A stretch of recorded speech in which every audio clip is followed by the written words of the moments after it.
blown away by the power that's in this room right now. Jeff Romney and Butch Scott sacrificed a lot so we could be here, and it's nice to be chopping it up on the pod with my younger brother. So, but we're blessed, truly blessed. Yeah. For those of you who don't know Garrett, he's a great friend to everyone that he comes in contact with, a salesman extraordinaire.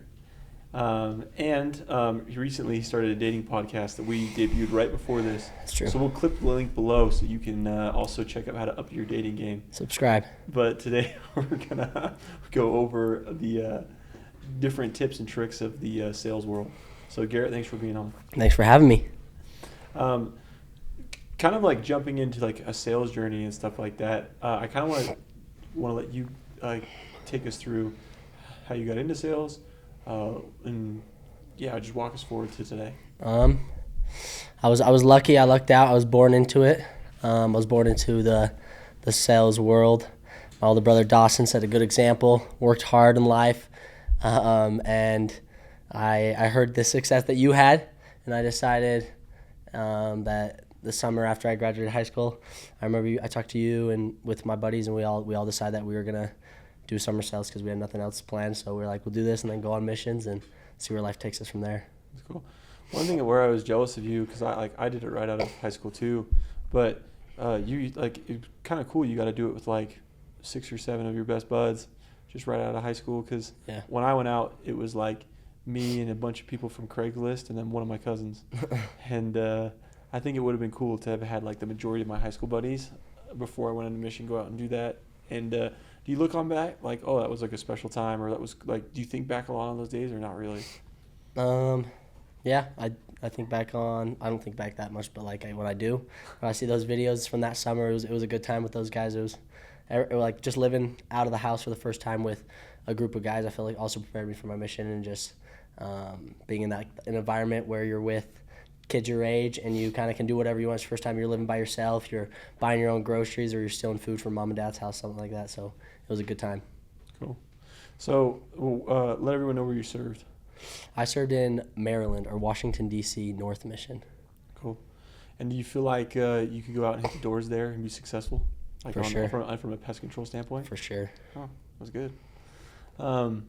As far as like, you've obviously, you knew a lot of the same people that I knew coming with sales, like our grandpa did it, uncles, cousins, people in our immediate family. Who were for you some people that you maybe didn't directly do summer sales, but taught you a lot about sales? Do you have anyone like that?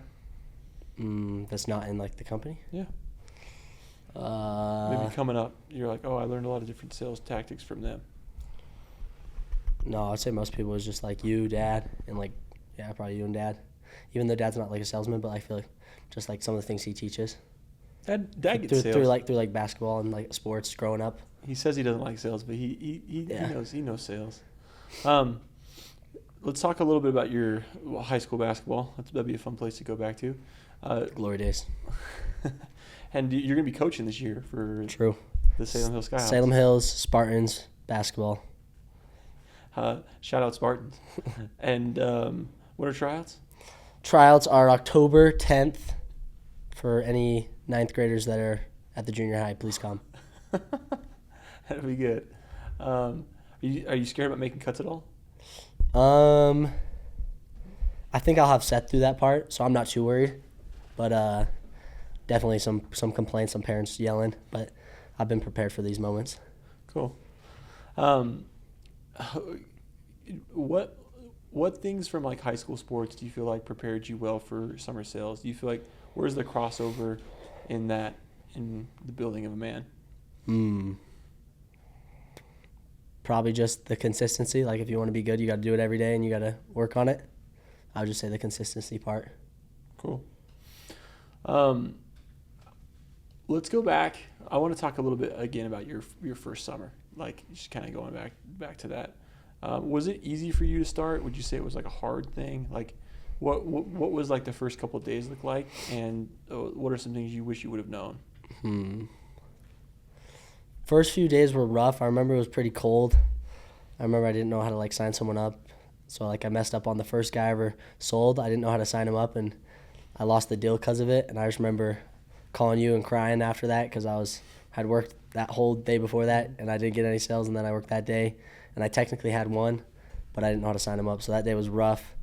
I definitely wasn't expecting it to be as hard as it was at the beginning, but then once I got the hang of it, I feel like now looking back, I was overcomplicating it, and if I would have just simplified, it would have made it whole lot easier. But I was processing what I should be saying and what I should be doing, but sales is simple, so that's what I learned. Cool. With keeping sales simple, I think a lot of times people can get really complicated over the summer. Sometimes guys want to like get super deep into a pitch. What are some pillars for you that like keep it simple for you? Like, what are some things that remind you of like keeping the process, or how do you do that? I think there's like a guy on Instagram, I forgot his name, but he says help a friend or make a friend, help a friend. And I think as long as you are talking with someone and talking to people, not knocking doors, and then you're just trying to figure out if it's something that they could benefit from in their life and show them how it could benefit them, then I think that's one way to keep it simple. Cool. Sales is a great opportunity to help a lot of people. I think not even just helping the customers that you sign up, but also helping the people that are around you. I think that's something you're good at. You're good at helping other people. Oh, thanks, Doss. Yeah, I mean that. You're good at helping those around you and kind of assisting them into greater success. Who've been or if you could share with us some of the hardest stories of helping someone else learn how to sell. Was there anyone you were like, man, it was tough emotionally, or hard to help them get going, but maybe like in the end it turned out being successful for you and for them? I think the hardest part is just when you don't even want to go out some days and you're like, dude, it's like Friday, I'm almost there halfway through or all the way through the week. We only got one more day after this, and then they call you and they don't want to go out that day, and you're just like having to motivate not only yourself, but you got to motivate someone else, and you have to stay positive is probably something that was hard. There was a few guys just sometimes when they'd call you and they like wouldn't want to be going out or would want to get off early, and you just have to stay dialed. And what were some of the things that you like learned about how to manage people this summer? Like, were there some things you're like, I thought like if I said this is how they'd respond, but I've learned that like this is the way you should approach people and getting them to do what you need them to do?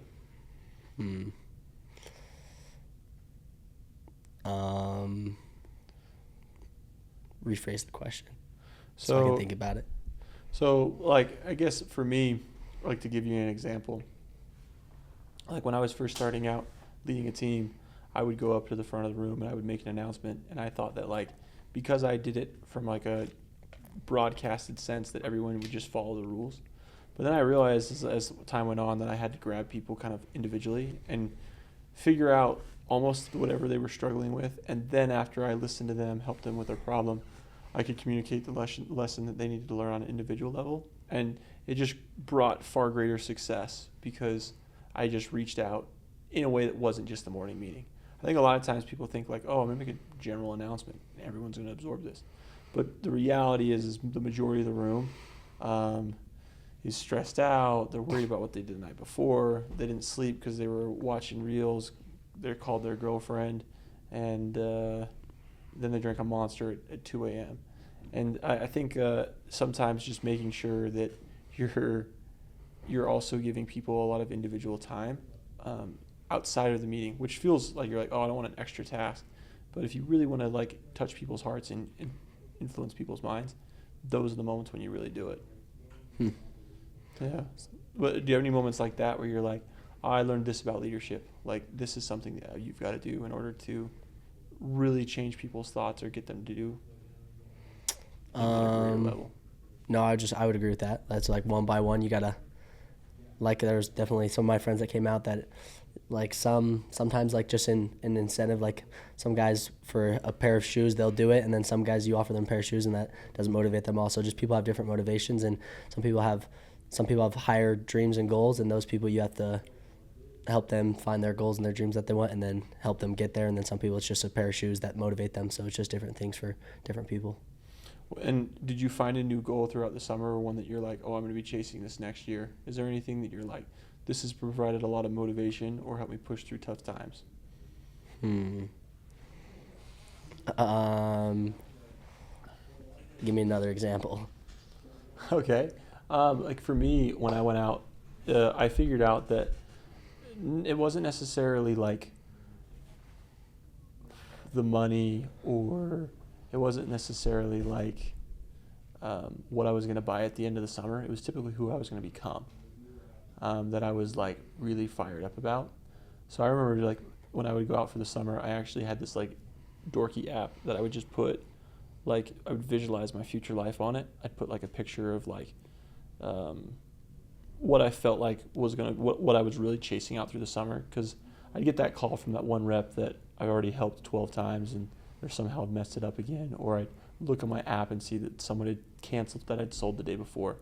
And I just remember in those times when I like wanted to quit or give up, I'd look at that phone and I'd be like, okay, like I'm chasing, like 1 year it was like I'm chasing 2 homes, building a future like income stream for my family and life. I had like a picture of like the type of like like some clothes or some other stuff I wanted to wear. Just like envisioning that was big for me. Yeah, I just see a picture of Baby Rhett on my home screen. That's all I had. So shout out Baby Rhett. Shout out Baby Rhett. That's what motivated me. Or no, I'd just say, yeah, maybe like, I guess try to buy a home would be cool. That's something I'm working at. That's cool. Is there anything you read or maybe picked up over the summer that you thought, man, this was really good for my sales game, and I think anyone can benefit from listening or reading or hearing this? I don't do well with the books or podcasts. I feel like most sales I've gotten has just been from people around me, either like my cousins. I have a great cousin, Carter Johnson. He taught me a lot. Anytime I had questions or I was worried, I'd ask him. I think one time I texted Ty Bailey about what he did or I called him and talked to him about what to overcome like the spouse objection. That was one that like I had a hard time with, and I didn't like the way that other sales reps would go about it. And I looked up to Ty in some ways, and I knew he's like the most producing rep in the office, so I wanted to know how he did it, because I thought the way that he did it is the way I could do it, because he played basketball. I liked basketball. I don't know, he was someone I looked up to, and that's one. Or like even with you and just Oakland, we're 2 people for sure. Shout out Ty Bailey. He's a good guy. He also has a great care for people. He wants to make sure that everyone's succeeding and winning in life. I'm actually going to see him right after this podcast.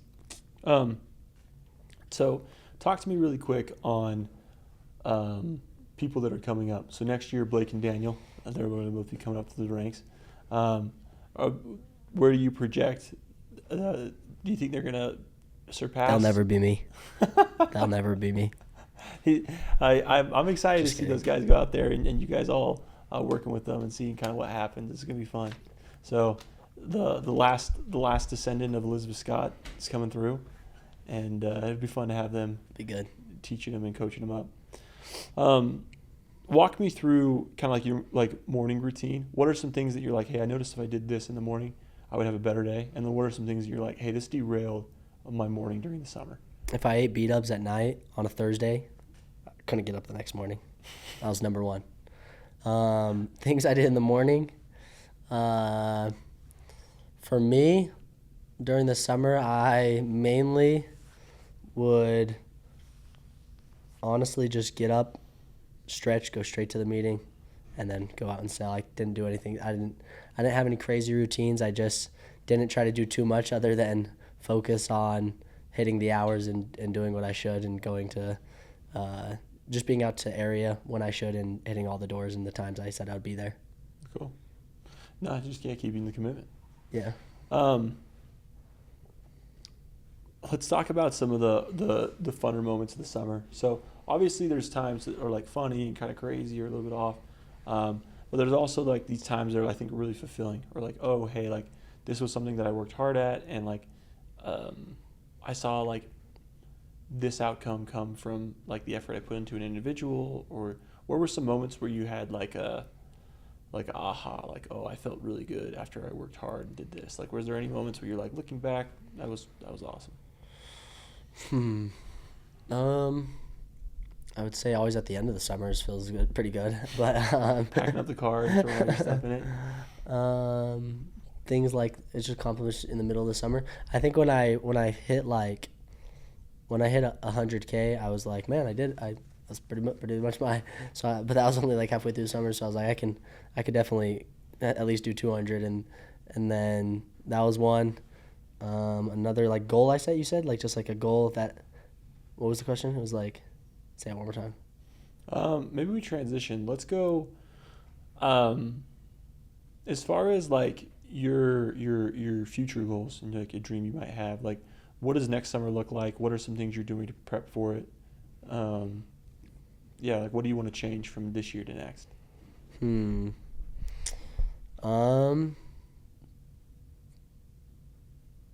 I don't know too many things I'd want to change other than just, I guess with Blake and Daniel, just help them and help them be able to sell at a high level, and maybe learn some things from Oakland and Ty over the summer and Carter, the guys that I look up to, and try to just hit higher revenue. I don't know. That's all I can think of.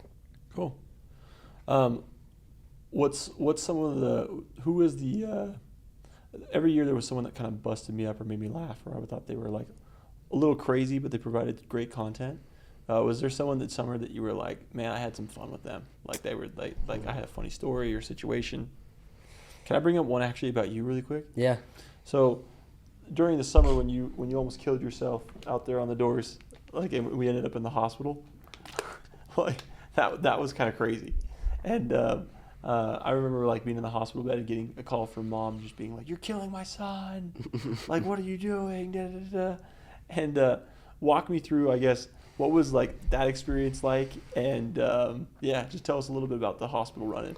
So it was a Thursday night and we went to Buffalo Wild Wings.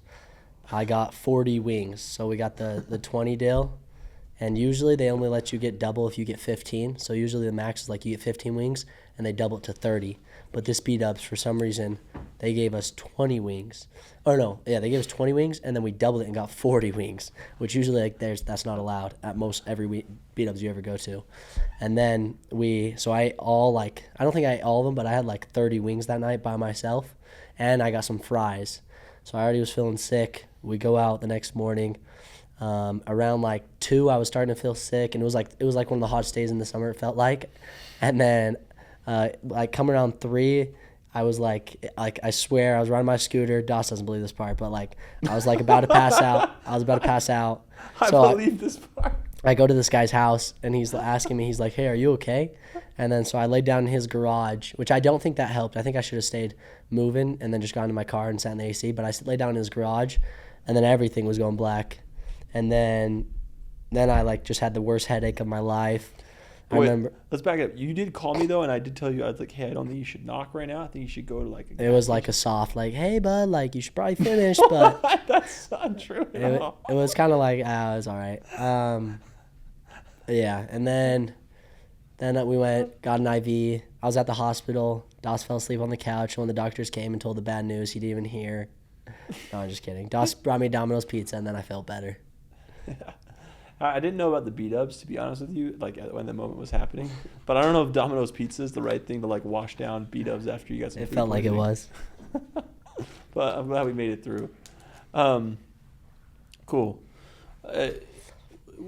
Kind of going out like through the summer and stuff like that. Was there anyone that you would call regularly to kind of like keep you sane or help you like get through tough moments? Baby Rhett, Cecily, that was it. So, for those who don't know Baby Rhett, what a baby. I'll show you a picture. Okay. You keep talking. Okay, yeah, show us a picture. Why was that so important to you? Why was it called a Baby Rhett? Just how did that keep you focused or maintained? I'll let the people know why. So.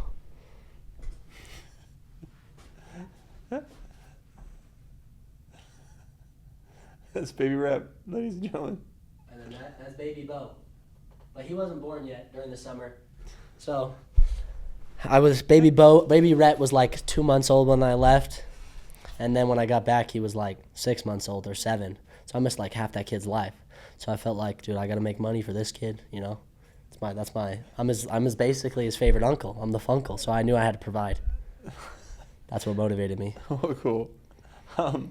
As far as like when you look like, I guess, what are some of maybe like some favorite quotes or like some lines you've heard from people that you're like, hey, when I was going through a tough part of the summer, this is when I lean back on to kind of like keep me sane or keep me going. It doesn't even have to be that you learned through summer sales. Maybe it's like something you learned in a different part of life that you're like, through tough times, this has been some great words to kind of keep me going. Just keep going, I guess. That's all I could think of. Like sometimes when you want to give up, when you want to quit, you just got to keep going. Cool. And as long as I love a saying called "motion's the lotion." You taught me that one, and that's a saying I said to myself a lot during the summer. Sometimes you don't want to do things, but motion's the lotion, and if you start moving, it always works out. But you can't if you stay still, nothing's gonna happen. At a Tony Robbins conference, he talked about how just moving your body actually can provide a lot of energy, and I think that's one thing I've learned too in just my business life. If I get up and move, things typically start to trend the right way. All right, stop stealing my thought, Dawes. Yeah. That's my thought. Come on. Okay. Sorry about that. So as far as like one of the things I think you're gifted at is connecting with people, and I think a lot of people desire to build a team or network like you have. I think part of that too isn't even like you like strategizing or creating it, but when you think about creating friends or networking or stuff, what are some important things you think about? Because that's big in this industry. That's how you create like an environment where a lot of people want to work with you. What are some things you do to I guess network or build friendships and kind of maintain them? I feel like network's a weird word. Like just like make a friend. I think that's like goes back to that same thing. Like if you make a friend, you can help a friend, and I think that solves it. But I think when you I don't know. I don't think about it too much. I guess I just like for getting people to like come out through the summers. Kind of what you're saying. Yeah, sure. I mean, or how do you build long-lasting friendships? You just be true to your friends, and they'll be true to you. Cool. Well, and maybe talk a little bit about like getting people to come out for the summer. Like, what are the different things you did that you're like, oh, I put a lot of effort in here, and this is how people came out and sold this summer? I think like 3 of my mission buddies came out, so just serving a mission. I met a lot of people on my mission, and they heard that I did it before I went on my mission. They kind of asked me how it was and heard about my experience, and they heard about the potential and how much money you can make, and they decided they were going to give it a shot, so they did. Cool. So just being in the right places. Yeah. Cool. I guess if you could like go back and think through the summer, was there any name that would pop up on the leaderboard that would like motivate you, being like extra like, oh, if so and so is getting a sale, like I want to be selling, like I want to stay competitive with them. Yeah, I don't want to give his name time on the media though. Come on now. Oh really? No, I'm just kidding. If I saw, I don't know. I don't care too much about that. If I saw like I guess Carter, I was like, all right, better outsell Carter today. Try to. Other than that, but there's like no one that you like. Were like got a little fired up. You're like, man, burn that guy's ship down. I'm not like that. No, I really don't think so. No, but I've seen you get competitive at things before. I remember your guys' first year. You and Oakland were almost ready to like choke each other out. No, that was McKenna and Oakland. That wasn't me. I mean, I was there and I kind of remember it. It kind of got crazy between you guys. I didn't look at. I don't really care. Okay, sounds good. If you had to give someone advice that had never done this job, kind of coming into it, what's some things you would give them? Or what's some tips or tricks you would give them to go out and have a good summer? I would say,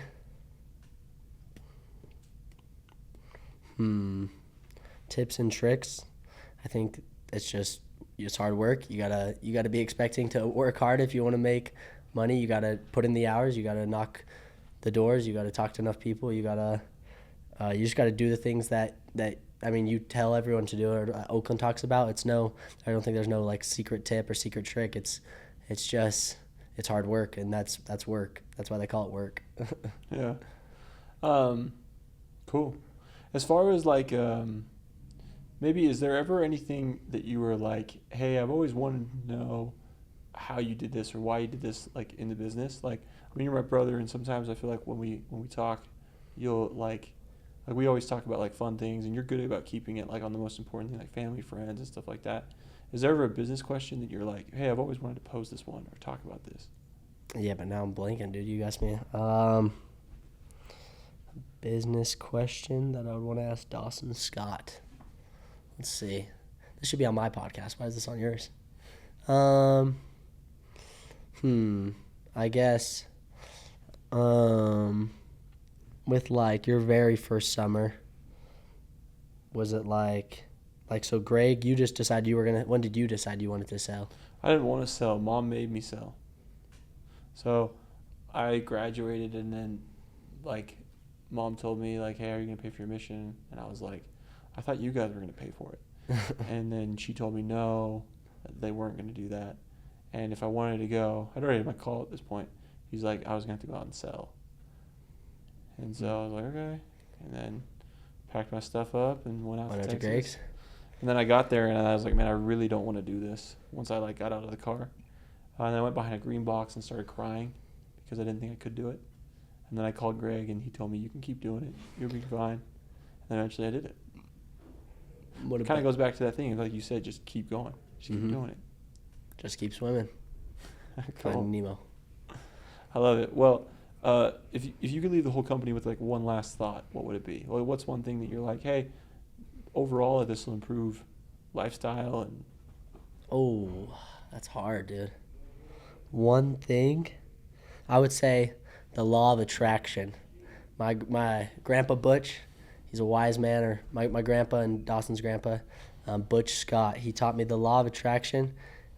He had a dream, or not a dream, like when he was a young kid, when he was like 7 years old, he had a dream that he wanted a white Thunderbird. It's this like nice car that he just recently bought. But when he was a kid, he was 7 years old in what year? How old was Grandpa? What year was that when Grandpa was 7? Probably like the 1800s. I don't know, a long time ago. But he saw a white Thunderbird on like TV or something. He didn't see it in person, but he saw it and he said, one day I'm gonna have that car. So he wrote it down when he was 7 years old, and at the time it was $70,000, which back then that's like, I don't know what that equivalents to, but probably like $2 million. I don't know, something crazy. And he said that the day that he wrote it down, and he just knows that with the law of attraction, with God, with the universe, if you put your mind to something and you work at it, there's no way you're not going to accomplish it. And I think that I've seen that true in my life, that if you put your head down, you work, and you write something down on a piece of paper and you promise yourself that you're going to do it, there's nothing that you can't get that if you put your mind to. So that would be the law of attraction, Grandpa Scott. It's cool. When I was in high school, you wrote your goals down a lot, like on the wall for like sports or stuff like that. Do you still do a lot of that? You still have like a sheet where you keep your goals and your dreams? I recently moved in with Rafa Ledesma, so I feel like I need to write some goals down. This has made me realize it's a good time. I probably should reflect, write some more goals down. Now that the summer's over, I kind of like, those are my old goals, so I probably should set some new goals. Now it's just all about dating and my podcast and things like that I'm focused on, but I'm definitely going to start writing down some more goals after this. That's cool. Well, we'll drop your Instagram handle and blow it out to thank you the whole team, and appreciate see you if guys. we can't find you a good date. So, well, Garrett, love you, bro. Honestly, I think one of your greatest gifts is you are a real friend to so many people, and that's why people enjoy working with you. And I think you keep a lot of like the unnecessary complexities of sales out of your mind, and that's how you're able to sell at a good level. So, thanks you. Thanks for coming on. Thanks for having me. Thanks for teaching us. Carter Johnson will never be me.